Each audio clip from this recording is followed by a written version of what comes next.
What up, family? Friends and family, YouTubers, do-it-yourselfers. We're here in a 2008 Ford Ranger today, and the heater is not blowing hot air.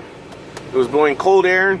This is a delivery truck for O'Reilly's Auto Parts, and they did not want to deliver any parts until this thing was warm. Of course, I got like 20 other vehicles, so this one's on the back bay.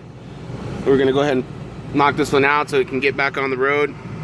Now, we tested everything here. What you want to do when you're not blowing any hot air, you want to test the water level. So make sure you have enough radiator coolant. That's the first thing you want to do, and the least expensive. The second is check your heater control valve. I'll go ahead and show you where that is. Alright, so this heater control valve, they are very brittle. They're plastic, made out of plastic. They break all the time. Got about 4 or 5 different ports. So we've replaced that before already just because it was leaking. But a lot of times if this is not getting hot, then you'll want to replace this. It's got a little opening and stuff like that that opens kind of like a thermostat. So if that's overheating or you're not getting any hot air in there. Next, you want to check these lines. If they're getting hot, they should be fine. The heater core should be fine. The radio, check that. The controls are fine. They've been working right, so sometimes this control unit will be bad. So basically what it boils down to was the blend door actuators. This door opens up. There's actually this flap here, and there's another one inside.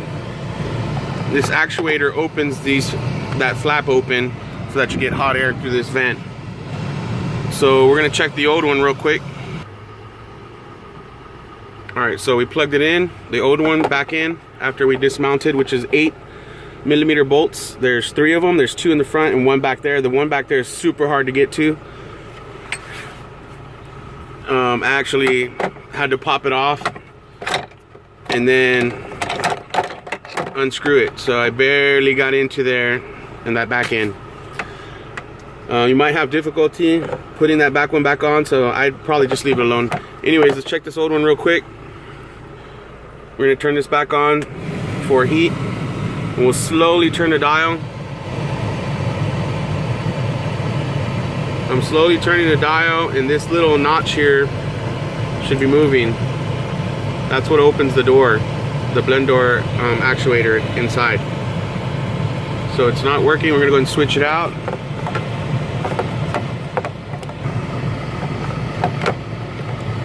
And this one's a Dorman. It's actually supplied by the O'Reilly's Auto Parts. And now we're gonna go ahead and check this one. I'm gonna turn it back off now that it's plugged back in. Kind of reset the system. Flap opens up. So we're gonna put it back on heat.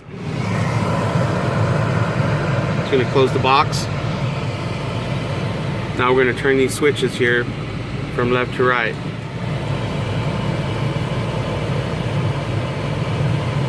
Now put it on cold, and it's turning the flap, so it's closing it. So I'm gonna put it on hot,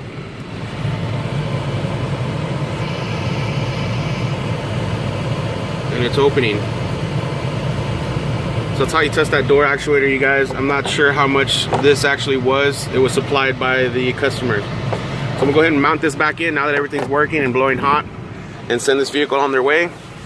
Hope this quick tip was helpful. It's brought to you by Best Fleet Service, Autotech 210. You guys have a wonderful day.